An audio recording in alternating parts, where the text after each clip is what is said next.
Verse number 1. And it came about when the Lord was about to take Elijah by a whirlwind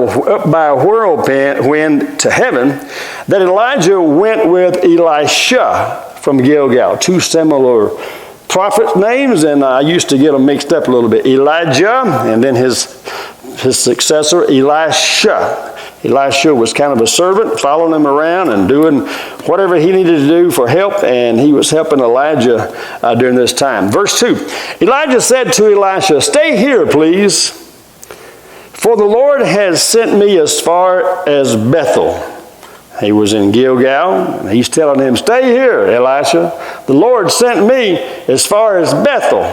Now, Bethel was about 13 and a half miles south of where they were in Gilgal. I got thinking, that'd be like us, if the same distance about from here as if you were to go to Blountstown, south on Highway 69. About the same distance, right? So in your mind, you can kind of get about how far they were going to travel. And let's go on. It says, but Elisha said, "As the Lord lives, and as you yourself live, I will not leave you." So they went down to Bethel. Then the sons of the prophets who were at Bethel came out to Elisha and said to him, "Do you know that the Lord will take away your master from over you today?"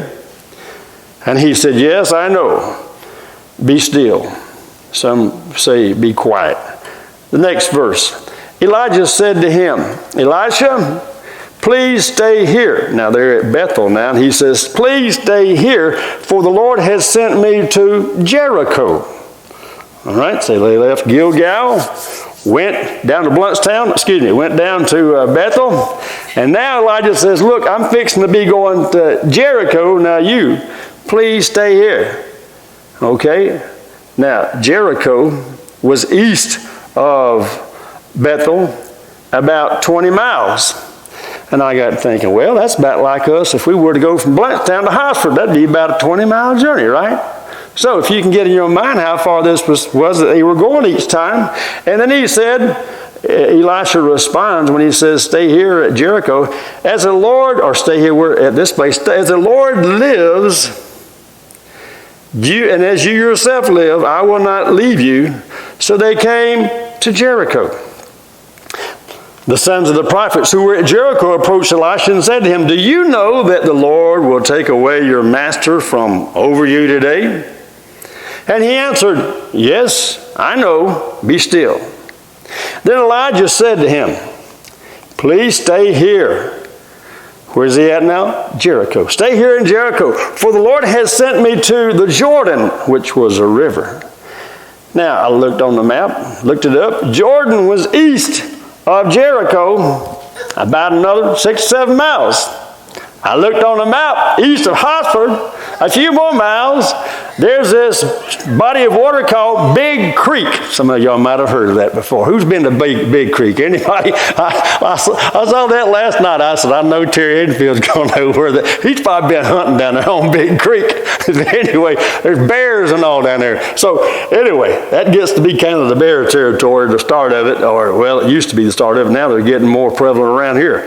But anyway, so he says, "Stay here. Don't go with me to the river." And Elisha, of course, again responds in verse 6. He says, "As the Lord lives and as you yourself live, I will not leave you." So the two of them went on.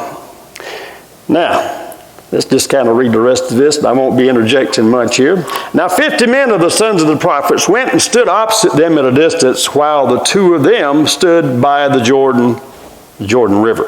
Elijah took his mantle. He took his coat that he had on and folded it together, and he struck the waters, and they were divided here and there, so that the two of them crossed over on dry ground.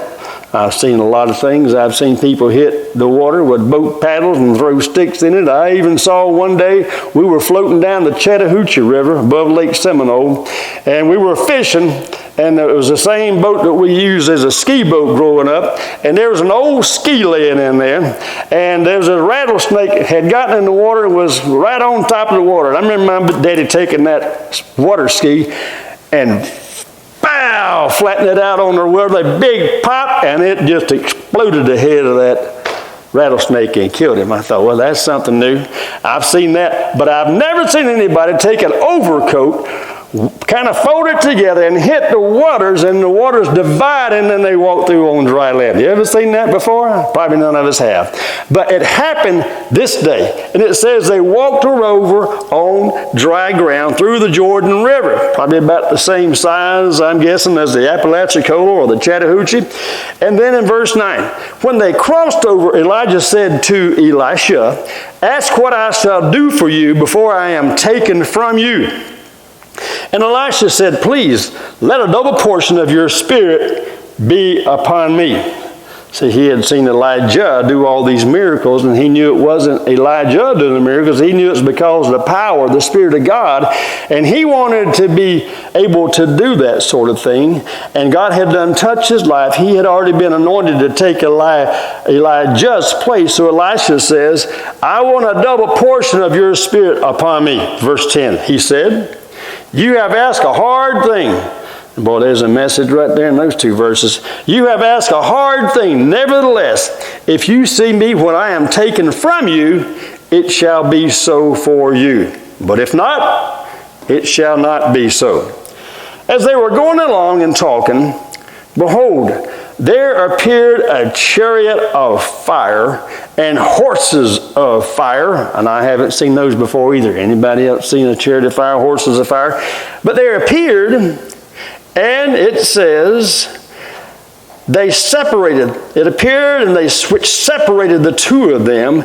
And I guess so there was enough space that this chariot of fire and horses of fire came between Elijah and Elisha. And then the next part, the last part of verse 11, and Elijah went up by a whirlwind to heaven. And I have heard people teach and say that he went up in a fiery chariot. Well, it doesn't say that. There was a chariot present. There were horses of fire present.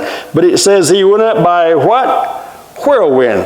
Same thing as a tornado, right? Maybe a small tornado, but he went up in a whirlwind. And, I guess Alice in Wonderland, she went up in a whirlwind and a tornado, right? And when I get to heaven, it's going to be Dallas in Wonderland. But this was Elijah going up in a wonderland. He went up in a whirlwind to heaven. Now, you might have even heard me. I might have in the past even said that he went up in a chariot of fire. But here we stand corrected. It didn't say that. He might have, but we know that there was a whirlwind that says he went up in a small tornado. Elijah saw it, or Elisha saw it, verse 12, and cried out, my father, the chariots of Israel and its horsemen." He was more impressed by that than he was a tornado. I guess he'd seen a tornado before, but this was something to behold, chariots of fire and horses of fire. And he says it's the chariots of Israel and its horsemen. And he saw Elijah no more. Then he took hold of his own clothes and tore them in two pieces. He also took up the mantle of Elijah that fell from him and returned and stood by the bank of the Jordan. He took the mantle of Elijah that fell from him and struck the waters and said, "Where is the Lord, the God of Elijah?" And when he had struck the waters, they were divided here and there, and Elisha crossed over, no doubt crossing over on dry land. Next verse. "Now when the sons of the prophets who were at Jericho opposite him saw him, they said, 'The spirit of Elijah rests on Elisha.' They came to meet him and bowed themselves to the ground before him." Another message right there. I'll probably get into that next week. All right, let's look at today's message. First of all, as a way of introduction, look back at verse 1.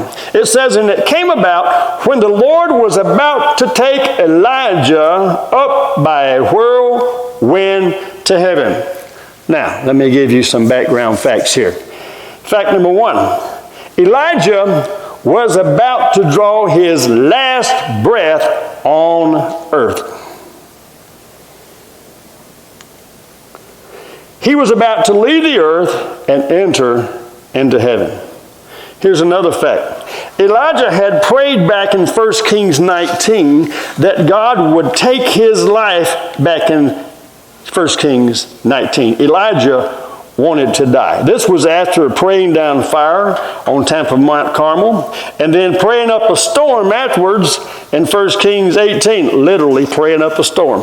And also after outrunning a horse and a buggy to Jezreel, which was a 20 to 25 mile trip. He made that miraculous run faster than any present-day Olympiad or past who had ever run that distance. Then he got word that King Ahab's wife Jezebel was out to kill him or have him killed.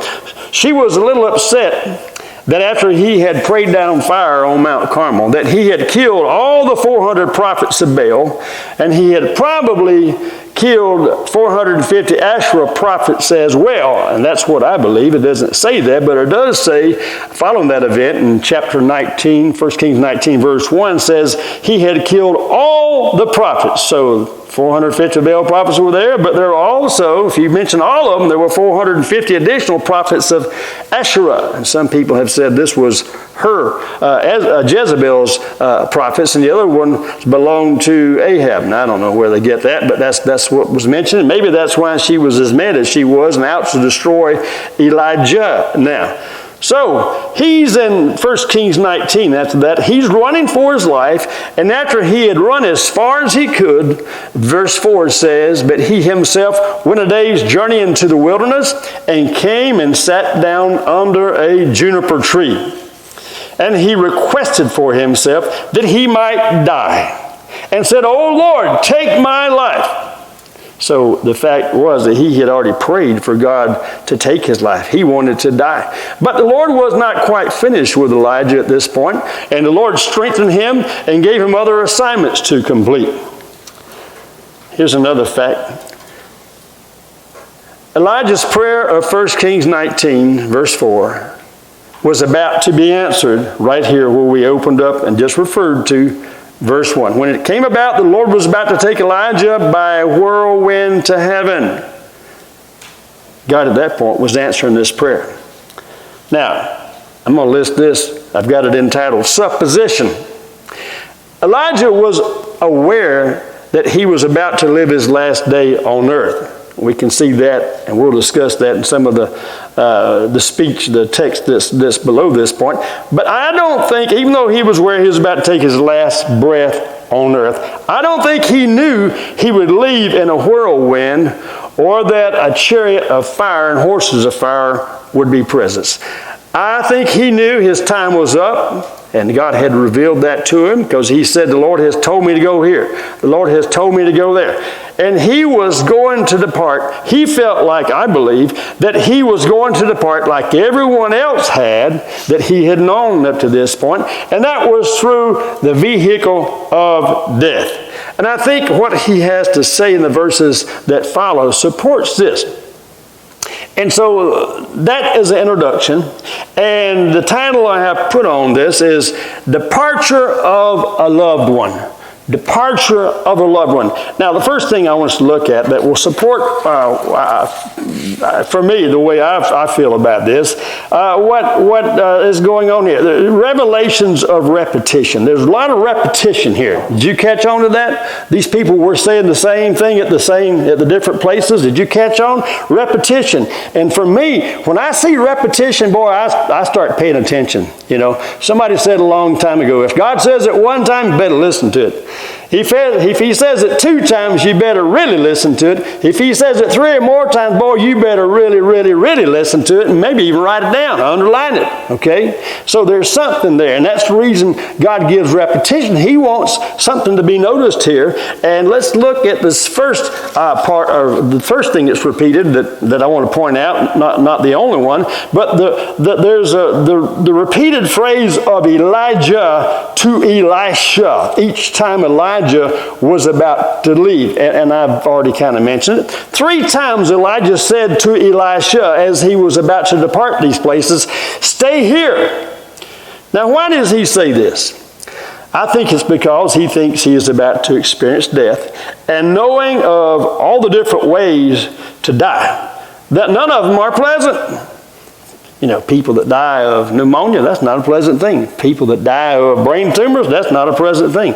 People that die of kidney disease or liver disease, that's nothing pleasant. Can you think of a death that's pleasant? Accidents, there's nothing pleasant and enjoyable about any of them.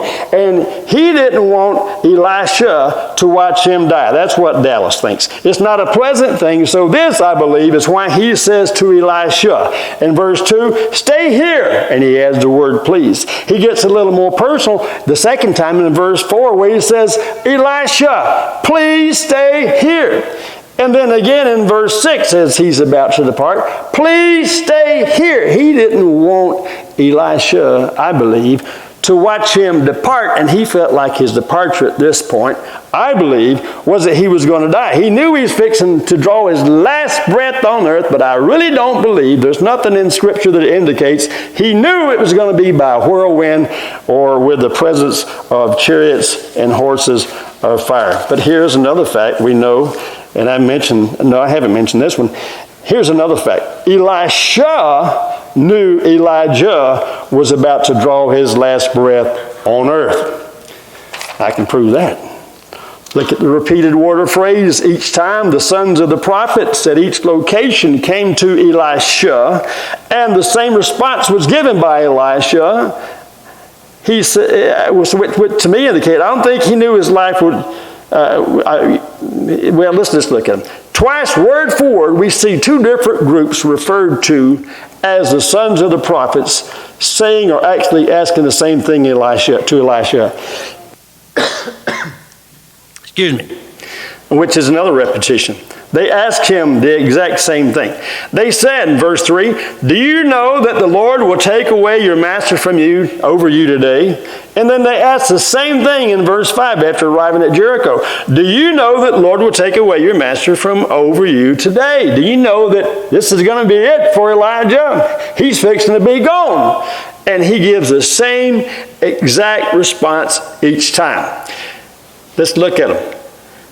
He basically said, yes, I know, be still. I looked up that word be still, and it actually also means be quiet. So I think he was saying, yes, I know, be quiet. Or even better, yes, I know, I don't want to talk about it. I know this is going to be his last day on earth. I don't want to talk about it.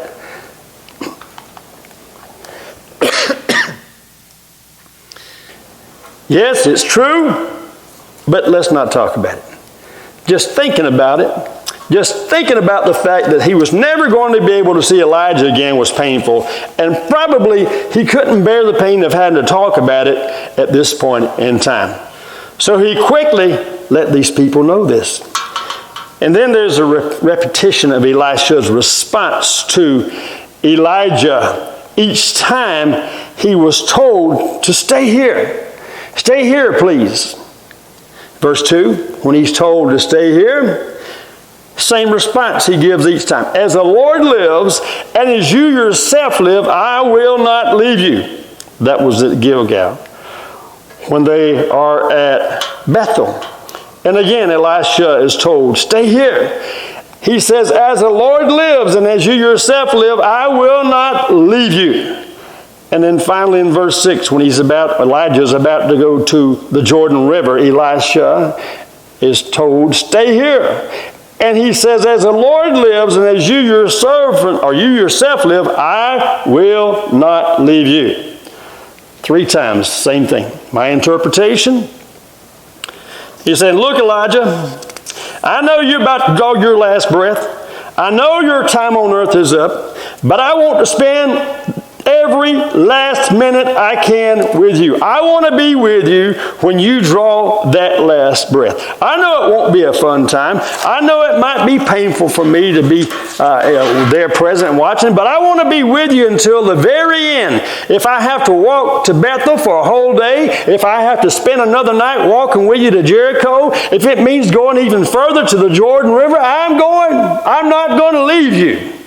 Elisha loved Elijah and wanted to be there with him and for him. Just like when many people today, not everyone, but many who have a loved one about to draw their last breath on earth, many want to be there with them. Now, some people just aren't put together to do that, and that doesn't mean that you're a bad person or something's wrong with you if you're not put together like that, but I think Elisha was. And though unpleasant, though painful, though agonizing as death can be, people who love these that are about to depart, they'll go with their loved ones to the hospital. They'll stay right there with them in the critical or the intensive care units. They see them struggle to stay alive. They witness the horrible things that accompany death, and they'll go without sleep. They'll go without food, all because they want to be present until the very last breath is drawn. And I believe this was Elisha's mindset. Not everyone can do this, but for those who are able to do this and have done this, I think you can understand what I'm talking about here, and I think that's what's going on. Now let's look at the agony of separation in verse 12. Let's read from verse 11 again. As they were going along and talking, behold, there appeared a chariot of fire and horses of fire, which separated the two of them.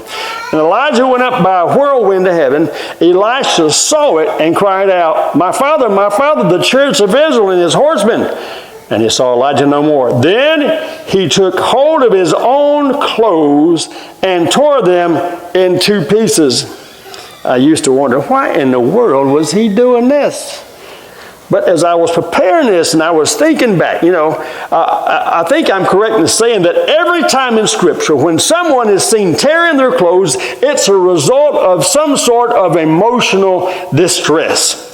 And what Elisha does in verse 12 is no exception. He's hurting emotionally. Even though Elijah did not die and go to heaven, but disappeared, was transferred to heaven in another way, in a tornado, the separation was just more than Elisha could bear. Knowing he would never hear Elijah's voice again, knowing he would never see Elijah's face again, knowing he could never get his advice on things from him, it was a heartbreaking thing that caused him to take hold of his own clothes and tear them into two pieces.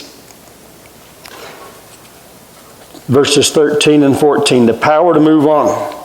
After he picked up the mantle, verse 13, that fell from Elijah, and he returned and stood by the bank of the Jordan. Verse 14 says, he took the mantle, he took the robe of Elijah that fell from him, and struck the waters and said, where is the Lord, the God of Elijah? And when he had struck the waters, they were divided, and Elisha crossed over. The power to move forward. After people have a separation of a loved one that passes and leaves this earth and goes into heaven, for us, I don't know if anybody's ever went up by a whirlwind, do you? But everybody that is appointed to die will die, and that will be the vehicle of death that gets you from here to heaven. Now, we all would probably love to go the same way Elijah did, right? I wish the Lord just take me. Well, chances are he's not going to do that. There was only Elijah and one more man in the Old Testament way years back before Elijah that made it to heaven that didn't experience death.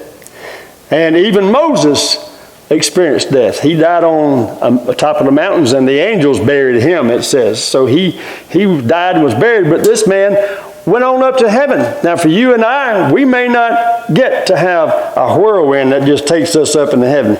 We probably, if the Lord don't come back first, we'll have to go there through the vehicle of death. But either way, look, Elijah, man, he had a great life. He's up in heaven. He's enjoying God. He's still alive. He's just not alive on earth. He's got that glorified body. And what's the difference? And in our minds, we should be thinking kind of the same way. When a loved one dies, and that's the vehicle of death that gets to heaven, hey, they're better off if they make it to heaven. They're better off. They wouldn't want to come back. Now some closing comments here.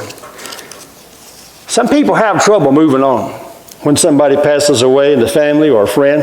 They just have trouble moving on. I remember in Mississippi, we have a family of friends. And when I was there during seminary days, serving at this big church, ran about 500 in worship, And they allowed me to go and lead their music and go to seminary in the daytime, but in the summertime when I wasn't in school, I had to be there full time. So there was a youth choir there, and there were children's choirs, and the daughter of this couple was in youth choir. She was probably about 8th grade. The son, in fact, he got baptized my first day visiting there when I went in view of a call. He got baptized that morning. And he was probably 9 or 10 years old. We moved off. We kept contact once in a while. And then one day I was able to see them again. And I don't know if Kathy was with me on that visit. But we were at a Bible conference, and I saw them. And I had learned that son had gotten killed in a car wreck like 5 years prior. And as I talked with Dad and Mom, they hadn't overed it, especially Dad. He'd lost his fishing buddy. He had lost his right-hand man. And he hadn't overed it. He was still grieving 5 years later. And then I kept in contact, or we kept in contact, and then up to 10 years later, he still was grieving. He still hadn't got past it. When that son died, it was as if he had died. Now, recently, as a few years ago, I've learned, and we saw them just a few weeks ago, but he's a different person now, Dad is and Mom is. They moved on. They started traveling. They used to go all over the place with those kids, and he just couldn't go anywhere. His dad couldn't. But now they've done that. And Dad started back fishing, but it took a long time to get past the pain. And Elisha very quickly moves on here. That's what the lesson is, I believe, here when he picks up the mantle. And I believe it's a lesson for all of us is when a loved one dies, yes, grieve. There's nothing wrong with grieving, but at some point, listen, you are not here for them. Life goes on, see. You've got to get on with your life. So that's what Elisha does. And I believe when Elisha picked up this mantle, when he picked up this overcoat, it was being proactive. He was showing that he knew he had to move forward into the next chapter. He knew God had more plans for him, and he couldn't stay in the place where he had found and experienced grief. He had to move forward. Elijah was gone. His loved one had departed, but God had not departed. And the same God that had a plan for Elijah and Elisha to be together now had a plan for both of them after separation. Elijah's plan in heaven, and you can read in the other books of the Bible, and there's things I believe Elijah will be doing toward the end of time, but that's another discussion. But Elisha, God still had plans for him. God was through with Elijah at this time now on earth, but God was not through with Elisha. If you've had a loved one that's passed on, yes, God has numbered the days of that person. They've completed those days, and God is through with that person as far as we know on this earth. But if you're still around, God still got plans for you. Amen? He's still got something for you to do. And you cannot die when a loved one dies. You've got to move on. Your best days may be yet to come. Your future is probably so bright, you've got to wear sunshades. Elisha, he picked up this mantle. And now it was his mantle. It was Elijah's. Now it's his turn. And if you have a loved one, yes, God is through with them, and you may have had wonderful years together, but God still has a purpose for you. We're not here for each other. We are here for God. Yes, take time to grieve. Tear your clothes if you need to, but at some point, you're going to need to pull yourself together and pick up your mantle. The life of your departed loved one is over, but God still has something for you to do. Pick up your mantle. Elisha called on God for help. Verse 14. Where is the God of Elijah? He received power to move forward. He struck the waters. God intervened. The power of God was present to help him get from here to the overside. Elisha crossed over. The power was not in the mantle. The power was in God. He called on the giver of life. He knew he needed help with the mantle. He knew he needed help with the next chapter. He knew he needed God's help to move forward, and he knew he needed God's help to finish what was left for him to do without his departed loved one. When Elijah was present, he crossed over on dry ground. And now that Elijah's gone, Elisha needs to cross over this river and get back to the task that he knows God's called him to, which we'll talk about next week, and the role of this mantle. This was significant in him picking up this mantle. He was also picking up and holding on to his call that God had placed on him when Elijah had anointed him by placing this same mantle on top of him back in 1 Kings chapter 19. And now he knew there's not power in this mantle. Yes, this is my calling. God has plans for me, and I need God's help to do what he's called me to do. And so when he needed help, he called out to God. Where is the God of Elijah? He no longer had Elijah, but he still had God. He still had the God of Elijah. So he said, where is the Lord God of Elijah? And when he had also struck the waters, they were divided here and there, and Elisha crossed over because he is moving on. He was moving on. Let's stand together in prayer.